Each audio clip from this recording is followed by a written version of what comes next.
What's good, fight fans? This is Ashley's Corner. I want to talk about the best fighters at 130 pounds. This will be the top 5 fighters at 130 pounds, in my opinion. First off, I have Joe Cordina. He's the most notable in at 130 pounds. He is the IBF champion. His record is 16-0 with 9 knockouts. He's fought for 93 total rounds as a professional. His knockout percentage is 56.25%. He's been pro for 7 years. He's 31 years old. He's 5'9" with a 69-inch reach.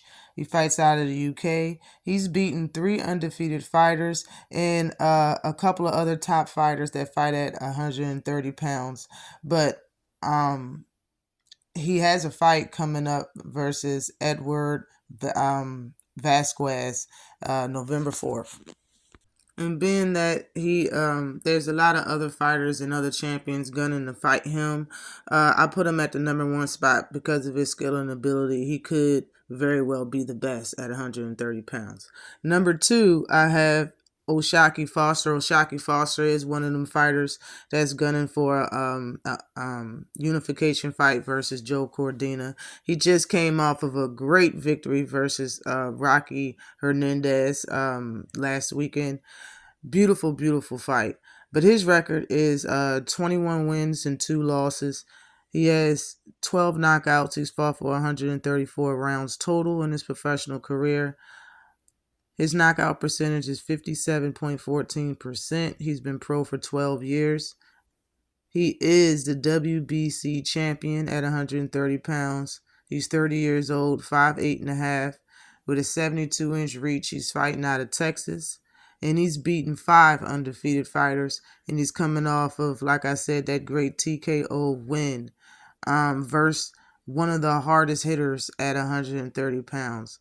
Osaki showed great ring IQ in a very small ring. Very good boxing IQ. He showed he had a chin. He showed he carried power all the way up through 12 rounds with a great gas tank to stop a power puncher that's percentile was in the low 90s. So he showed a lot that fight. He showed another level to his game. That's why I got him at number 2. At number 3, I got Hector Luis Garcia. He is the WBA champion currently at 130 pounds. That's why he is in this top 5 list as well as the other champions. His record is 16-1 with 10 knockouts. He's fought for 100 total rounds as a professional. His knockout percentage is 62.5%. He's been pro for 8 years. He's 31 years old. He's a southpaw. He's 5'9" with a 67-inch reach, and he's Dominican. His last fight was a loss versus to Tank Davis. A very good fight, very sellout main event fight.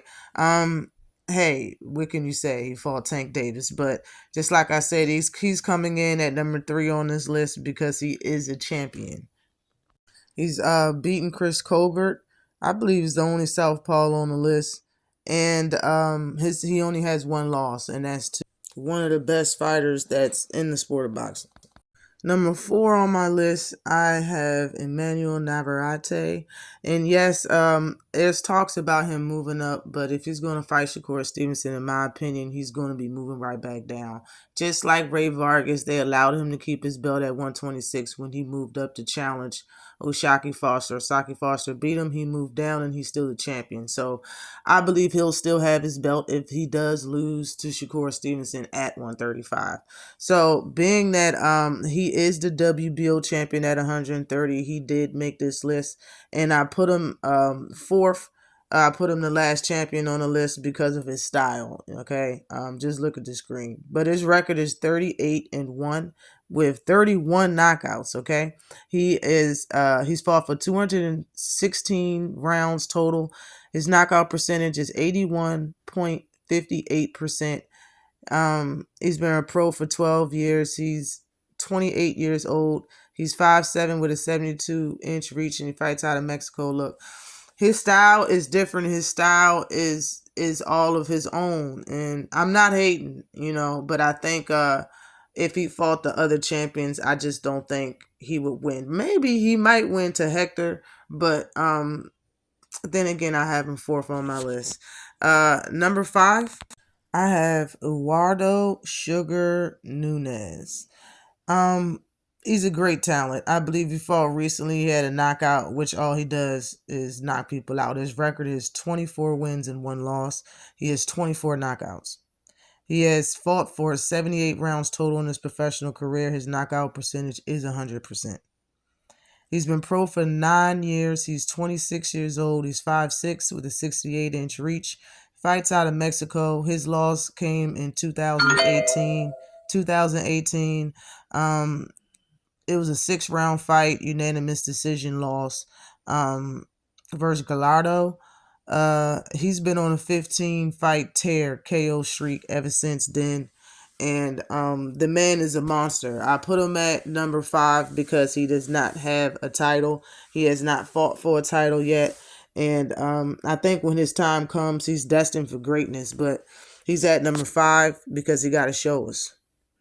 Now, 2 fighters that came in for honorable mention is going to be Rakhimov. Rakhimov beat, well, I would say he did have a draw. It was a draw at 130 pounds versus Jojo Diaz, right before Jojo Diaz moved up to 135 pounds. He did fight Joe Cordina, and he came up short in that fight. I believe he got dropped. I don't know if he was stopped, but he definitely got dropped that fight. Joe Cordina was very calm that fight and hit him with some beautiful counters and won that fight. And the second one will be William Foster III. I don't know if people know who he is, but if you look at the picture, he did fight Edward De Los Santos when he was at 130 pounds, and he beat him, I believe, in a 10-round fight, unanimous decision. And yeah, he's a pretty good fighter, someone to look out for at 130 pounds. And that's my list. Always like and subscribe to the channel. Peace.